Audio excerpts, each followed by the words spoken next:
Para guru yang dihormati sekalian, kemahiran berfikir bukanlah satu perkara baru dalam proses pengajaran dan pembelajaran. Berfikir merupakan satu proses yang kompleks yang berlaku dalam minda seseorang apabila seseorang itu memikirkan tentang sesuatu. Oleh itu, guru-guru perlu sedar tentang kemahiran berfikir yang digunakan, seterusnya memberi penekanan khusus kepada perkembangan daya intelek para pelajar.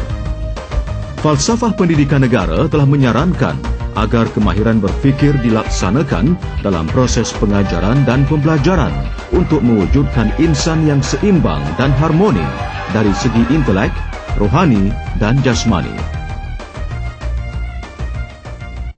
Assalamualaikum dan salam sejahtera.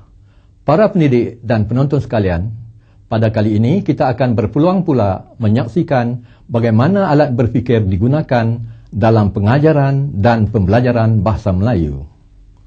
Alat berfikir ialah sesuatu keperluan yang digunakan untuk menghasilkan sesuatu maksud atau matlamat. Alat berfikir yang dimaksudkan ini ialah PMI, CAF dan OPV. Yang dimaksudkan dengan PMI ialah alat yang digunakan untuk mengkaji sesuatu cadangan dari segi kelebihan, kekurangan dan keistimewaan sesuatu cadangan. Yang dimaksudkan dengan CAF ialah consider all factors atau membuat pertimbangan semua faktor. Seterusnya, yang dimaksudkan dengan OPV pula ialah other people's view atau meneliti pandangan orang lain. Dalam pelajaran bahasa Melayu ini, guru menyampaikan pengajarannya dengan menggunakan tema kesesakan lalu lintas di Bandaraya Kuala Lumpur. Sehubungan dengan ini, guru memberikan fokus kepada kemahiran mendengar dan bertutur, iaitu kemahiran menyoal untuk mendapatkan maklumat dan kemahiran membincangkan isu-isu semasa. Melalui pelajaran ini, guru menggabungkan kemahiran mendengar dan bertutur dengan kemahiran menulis, iaitu mencatat isi-isi penting dan menulis karangan bertajuk isu-isu semasa. Bagi membuktikan KBKK dalam pelajaran ini, guru menggunakan alat-alat berfikir PMI, iaitu mengkaji kebaikan, kekurangan dan keistimewaan. CAF iaitu membuat pertimbangan semua perkara, dan OPV iaitu meneliti pandangan orang lain. Kesemua alat berfikir ini digunakan untuk mengkaji cadangan kerajaan supaya pekerja di Bandaraya Kuala Lumpur berkongsi kereta ke tempat kerja. Alat-alat berfikir ini bukan sahaja dapat menjadikan pengajaran dan pembelajaran supaya lebih berkesan, malahan juga dapat melatih para pelajar menggunakan alat berfikir apabila menghadapi sesuatu masalah. Baiklah para pendidik dan penonton sekalian, untuk meninjau perkara-perkara yang telah saya sebutkan tadi dengan lebih jelas, marilah kita sama-sama menonton pengajaran bahasa yang bertemakan kesesakan lalu lintas di Bandaraya Kuala Lumpur. Tumpukan perhatian tuan-tuan dan puan-puan kepada alat berfikir PMI, CAF dan OPV. Assalamualaikum pelajar. Waalaikumsalam. Selamat sejahtera saya ucapkan. Baik. Saya harap kamu hari ini sihat dan bersedia untuk menghadapi pelajaran kita pada hari ini ya. Hari ini kita akan belajar cara-cara mengemukakan soalan dengan tepat dan cara-cara membincangkan isu-isu semasa. Baik, semasa kita membincangkan isu-isu tersebut, kita akan menggunakan alat berfikir PMI, CAF dan OPV bagi memastikan sesuatu cadangan yang kita buat itu dapat dilaksanakan ataupun tidak. Dan pada akhir pelajaran, seperti biasa kita akan membuat kemahiran menulis, iaitu kita akan menulis sebuah karangan berkaitan dengan tajuk yang kita bincangkan tadi. Saya harap semua pelajar faham apa yang saya terangkan. Tema yang akan kita pelajari pada hari ini ialah tentang kesesakan lalu lintas di bandaraya. Untuk itu kita akan menonton sebentar lagi tayangan video. Dan sebelum itu saya nak meminta kamu mencatatkan isi-isi penting yang hendak kamu bincangkan semasa dalam sesi perbincangan nanti.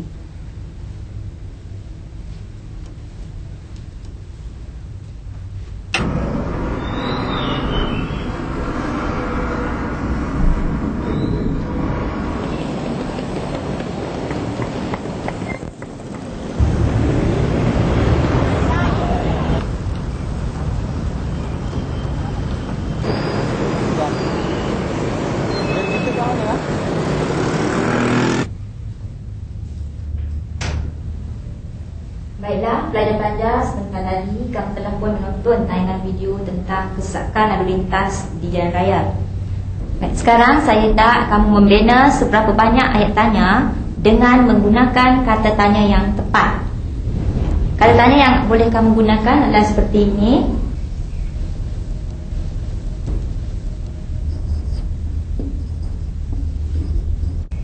Apa?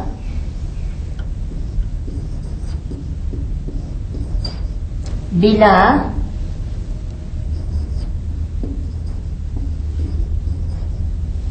Siapa?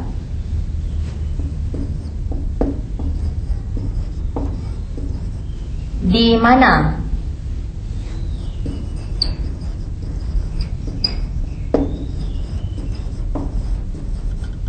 Bagaimana? Dan akhir sekali, mengapa? Siapa yang boleh mengemukakan soalan dengan menggunakan kata tanya apa? Bagus, semua hendak mencuba. Cuba kamu, Syamil. Apa punca yang menyebabkan berlakunya kesesakan jalan raya?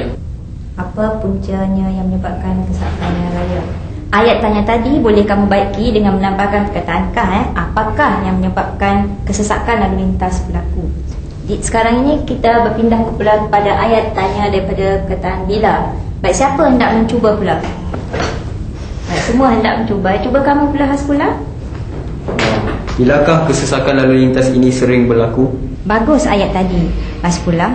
Tetapi intonasinya perlu diperbaiki, iaitu bilakah kesesakan sering berlaku. Baiklah, sekarang ini cuba pula kita membina ayat tanya daripada kata tanya siapa. Baik, siapa pula nak mencuba kali ini? Semua nak mencuba ya. Tapi saya nak bagi peluang kepada Syuki.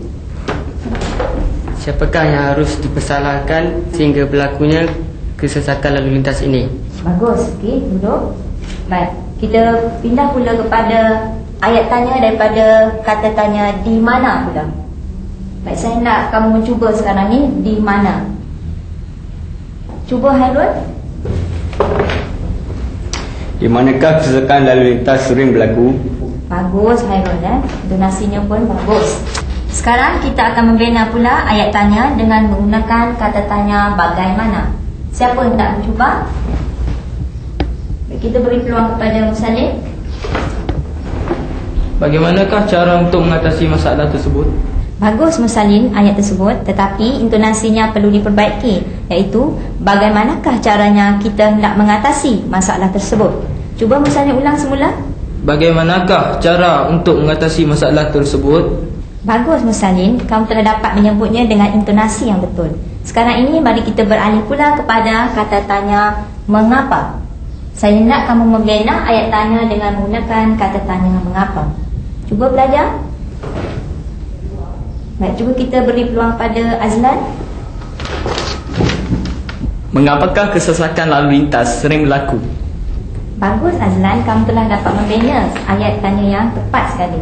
Pelajar-pelajar, kamu telah dapat membina ayat tanya yang sesuai dengan kata tanya.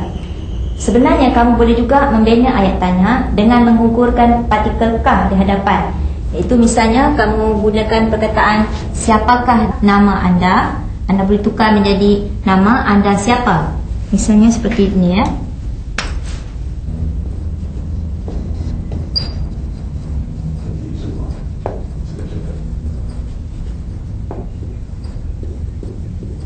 Ayat tersebut boleh juga ditulis nama anda siapa. Dan di manakah boleh juga kita tulis.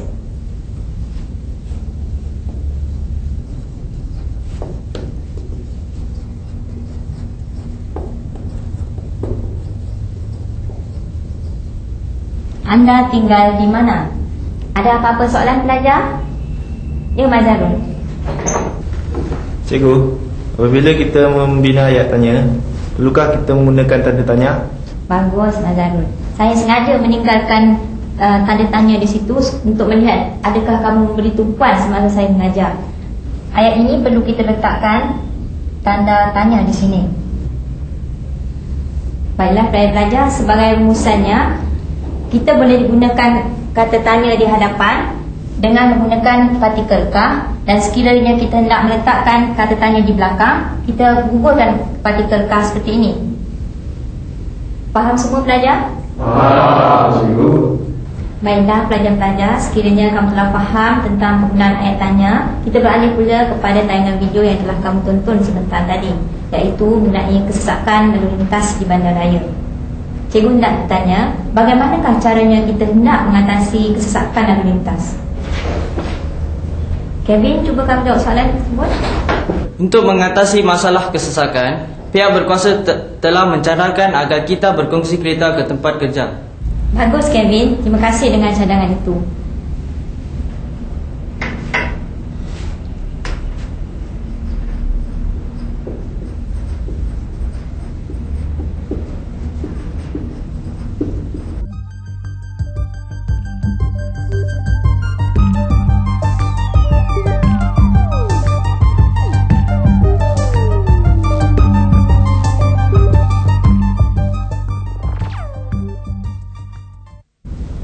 Tadi Kevin telah mencadangkan agar kita berkongsi kereta ke tempat kerja. Ada cadangan lain? Ya, Safwan. Saya mencadangkan penggunaan kenderaan awam untuk ke tempat kerja. Bagus Safwan, iaitu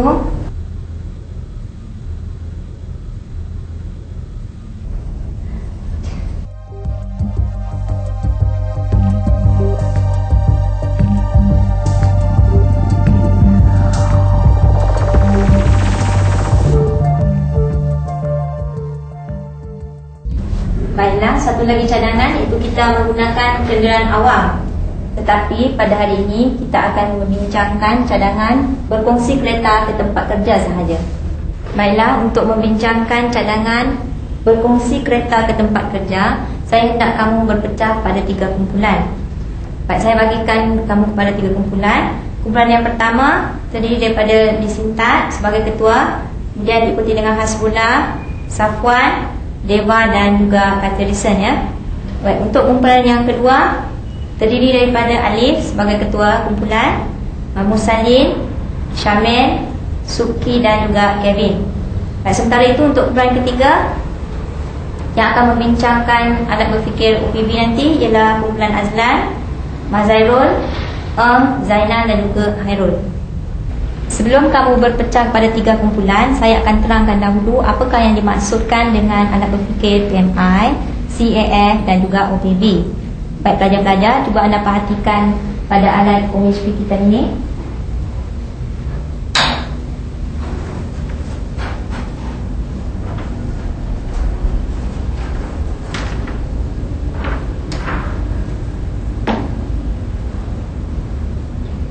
Baiklah pelajar-pelajar, jika kamu perhatikan di sini, PMI bermaksud plus, minus, interesting, iaitu kamu akan membincangkan ciri-ciri yang baik, ciri-ciri yang lemah dan juga keistimewaannya.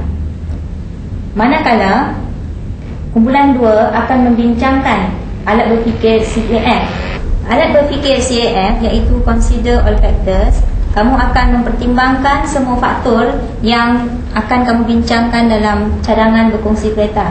Di sini kamu dapat lihat bahawa faktor yang dipertimbangkan ialah faktor keuangan, faktor lalu lintas, kesihatan dan juga pencemaran alam sekitar.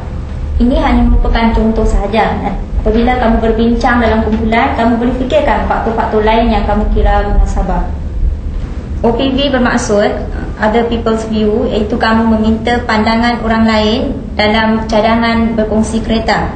Dalam contoh ini kamu dapat lihat cikgu memberi contoh pandangan seorang polis trafik, pandangan seorang pekerja, pandangan Jabatan Pengangkutan Jalan dan juga pandangan daripada pengusaha kenderaan awam. Dalam perbincangan kamu nanti, saya hendak kamu meminta pandangan orang lain. Ini merupakan sebagai contoh sahaja.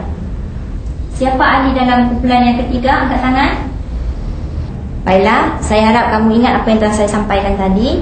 Sekarang, kamu bolehlah berpecah pada 3 kumpulan untuk membincangkan ketiga-tiga alat berfikir yang telah saya terangkan. Para guru yang dihormati sekalian, dalam proses pengajaran dan pembelajaran kali ini, guru bukan sahaja menerapkan kemahiran berfikir dengan menggunakan alat-alat berfikir seperti PMI, plus minus interesting, atau kebaikan, kelemahan dan keistimewaan. CAF, Consider All Factors atau mengambil kira semua faktor, dan OPV, Other People's View atau pandangan orang lain. Tetapi, guru turut merangsang pelajar yang mempunyai pelbagai kecerdasan. Pelajar yang mempunyai kecerdasan interpersonal misalnya akan lebih berminat untuk mengikuti pembelajaran apabila mereka diberi peluang untuk membuat perbincangan berkumpulan. Kebijaksanaan guru dalam menyampaikan pengajaran adalah amat penting bagi menghasilkan proses pengajaran dan pembelajaran yang terangsang dan berkesan. Baiklah pelajar-pelajar, nampaknya kamu semua telah pun siap. Dan saya dapati kumpulan 1 dan kumpulan 2 telah pun habis berbincang dan menyiapkan laporan mereka. Manakala kumpulan yang ketiga, iaitu OPV, mereka akan melaporkan hasil perbincangan mereka di depan dalam bentuk wawancara. Kamu boleh balik ke meja masing-masing seperti sedia kala, kecuali kumpulan 3, mereka akan ke depan untuk membuat satu sesi wawancara. Assalamualaikum dan salam sejahtera kepada semua. Hari ini saya berpeluang untuk mewawancara beberapa panel yang terlibat secara langsung dalam kempen berkongsi kereta. Sebelum saya memulakan temu bual saya, eloklah kiranya saya mengenalkan barisan panel kita pada kali ini. Di sebelah kanan saya adalah Encik Mazharul, ia adalah wakil daripada Polis Trafik. Di sebelah kanan hujung sana ialah Encik Eng Milion, seorang pengusaha bas dan teksi awam. Di sebelah kiri saya ialah Encik Khairul Anwar wakil daripada JPJ. Di sebelah kiri hujung sana ialah Encik Zainal, iaitu seorang pemilik kereta persendirian. Eloklah kiranya saya memulakan dengan Encik Mazharul dulu. Sebelum saya memulakan soalan saya, sudah berapa lama Encik berkhidmat dalam Jabatan Polis Trafik? Hampir 10 tahun. 10 tahun. Okey, kepada soalan saya, apakah pendapat atau pandangan tuan tentang kempen berkongsi kereta ini dalam mengurangkan kesesakan lalu lintas? Saya amat setuju dengan langkah berkongsi kereta ini kerana dengan berkongsi kereta kita akan dapat mengurangkan jumlah bilangan kenderaan yang berada di jalan raya. Seterusnya mengurangkan risiko kemalangan. Sudah tentu apabila risiko kemalangan berkurang, maka kadar nyawa yang terkorban akibat kemalangan jalan raya akan menurun. Kepada Encik Milion, bukankah kempen berkongsi kereta ini akan mengurangkan pendapatan Encik? Oh tidak. Malah saya rasa apabila orang ramai berkongsi kereta, jumlah kereta yang berkurang di jalan raya akan mengurangkan kesesakan lalu lintas. Ini membolehkan bas-bas dan teksi awam sampai ke sesuatu destinasi tepat pada masanya. Orang ramai yang tidak mempunyai kenderaan sendiri tentulah memilih kenderaan awam kerana lebih mudah, cepat dan selesa. Dengan ini tidak adalah lagi rumutan mengenai masalah bas yang tidak sampai tepat pada masanya. Begitu. Berpaling pula kepada Encik Khairul Anwar. Apakah pendapat Encik Anwar tentang kempen berkongsi kereta ini? Saya selaku pegawai PJ menyokong penuh langkah yang diambil untuk mengatasi kesesakan jalan raya. Selama ini pihak kami telah berusaha memikirkan berbagai cara untuk mengurangkan kemalangan jalan raya yang kian meningkat, terutamanya pada hari-hari perayaan dan cuti-cuti umum. Dengan berkongsi kereta, kadar kemalangan jalan raya akan dapat dikurangkan dan masalah kesesakan akan dapat diatasi. Terima kasih Encik Anwar. Kepada Encik Zainal pula, apa pendapat Encik tentang kempen berkongsi kereta ini? Pada dasarnya saya bersetuju dengan kempen ini kerana langkah ini adalah untuk kebaikan semua pihak juga. Walau bagaimanapun, dari aspek lain, bagaimana kita nak berkongsi kereta dengan jiran kita yang bekerja jauh dari pejabat kita? Terima kasih Encik Zainal Faiz. Nampaknya dalam segi perbincangan ini semuanya bersetuju. Cuma kita kenalah mengambil pertimbangan kepada ciri-ciri seperti tempat tinggal ataupun tempat kerja yang berbeza dan tempat ataupun masa yang berlainan. Nampaknya perbincangan kita makin menarik, tapi masa tidak mengizinkan kita. Jadi insya-Allah di lain masa kita akan membincangkan lagi tentang isu ini. Sebelum saya mengundur diri, saya ingin mengucapkan ribuan terima kasih kepada panel-panel kita pada kali ini dan terima kasih.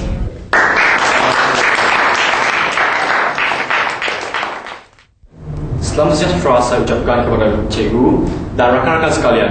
Saya mewakili kumpulan pertama akan membentangkan hasil perbincangan kumpulan saya sebentar tadi iaitu kami telah mendapati beberapa ciri-ciri tentang berfungsi kereta, iaitu yang baik, yang lemah dan yang istimewa. Yang baik, kurang kenderaan. Dengan kurangnya kenderaan, kita akan menjimatkan masa ke pejabat atau ke tempat-tempat dan destinasi-destinasi yang kita akan tuju. Jalan yang tidak sesak. Jalan yang tidak sesak akan menyebabkan para pekerja tidak akan lewat sampai ke pejabat dan mudah letak kereta. Jika kenderaan kurang di jalan raya, dengan setiap orang berkongsi satu kereta, contohnya 4 orang berkongsi satu kereta, sudah tentu lebih banyak tempat letak kereta dan lebih mudah untuk pemandu untuk letak keretanya. Dengan jimat perbelanjaan juga, jika kita berkongsi kereta, kita akan lebih mudah letak kereta dan jimat perbelanjaan. Antara ciri-ciri yang lemah bagi topik berkongsi kereta ini, yang pertama kami mendapati pekerja tidak bebas bekerja di luar stesen. Kedua, kami mendapati kereta cepat rosak. Ketiga, pekerja tidak dapat kerja lebih masa dan penumpang tinggal berjauhan. Manakala yang istimewa pula, kami mendapati yang pertama, dapat bergilir-gilir membawa kenderaan, dan kedua, merapatkan lagi hubungan di antara para penumpang. Kesimpulannya, kumpulan saya mendapati yang aspek baik dan yang lemah mempunyai alasan yang sama, mempunyai alasan yang seimbang, dan manakala aspek yang istimewa pula mempunyai alasan-alasan yang cukup menarik. Dengan itu berakhirlah pembentangan saya pada hari ini. Dengan sekian, terima kasih. Begitulah pembentangan yang disampaikan oleh Disintat. Jadi sekarang saya jemput pula Alif dari kumpulan yang kedua untuk menyampaikan laporannya. Ini adalah hasil perbincangan kumpulan saya, iaitu timbangkan semua faktor. Faktor pertama iaitu keselamatan. Dengan berkongsi kereta, kita dapat menurunkan jumlah kemalangan yang semakin lama semakin meningkat dan memudahkan kerja Jabatan Pengangkutan Jalan. Faktor kedua iaitu kesihatan. Dengan berkongsi kereta, kesihatan kita akan menjadi lebih baik kerana kurang menghirup asap yang dikeluarkan oleh kereta. Faktor ketiga iaitu keuangan. Kita dapat menjimatkan wang kita sedikit untuk kereta-kereta jika kita berkongsi kereta. Faktor yang keempat iaitu lalu lintas. Dengan berkongsi kereta, keadaan jalan raya akan menjadi licin dan lancar jika kita berkongsi kereta. Dan faktor terakhir sekali iaitu alam sekitar. Dengan berkongsi kereta, kita dapat mengurangkan pencemaran udara. Apa yang saya boleh simpulkan, kita dapat menyelesaikan masalah-masalah yang sebegi ini jika kita berkongsi kereta. Sekian, terima kasih.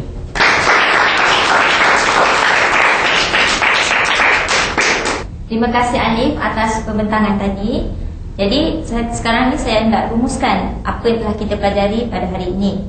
Nampaknya kamu telah pun dapat menggunakan alat berfikir PMI, OPB dan juga CAF dengan berkesan. Kamu telah pun melihat wawancara yang telah dilakukan oleh kawan-kawan kamu tadi dan juga pembentangan yang telah dibuat oleh kumpulan 1 dan 2. Jadi di sini kita dapat melihat bahawa semua masalah itu dapat diselesaikan dengan cara berkongsi kereta.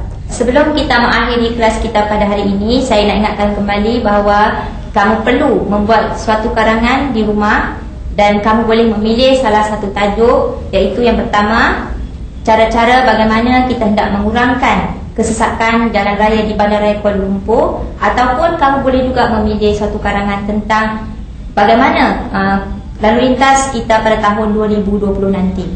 Saya harap kamu ingat latihan yang telah saya pesan tadi, dan kita akan berjumpa dalam pelajaran kita pada hari yang lain.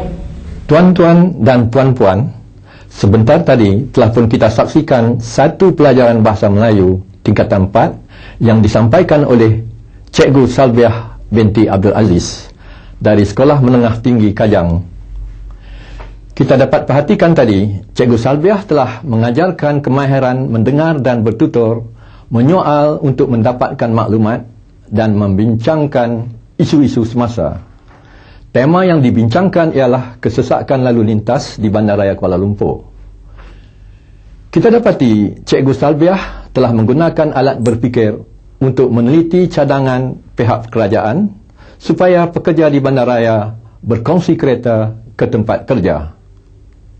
Aktiviti pengajaran dan pembelajaran ini menjadi lebih aktif apabila Cikgu Salbiah menggunakan aktiviti kumpulan. Misalnya, kumpulan A menggunakan alat berfikir PMI, iaitu meneliti kelebihan, kekurangan dan keistimewaan cadangan tersebut.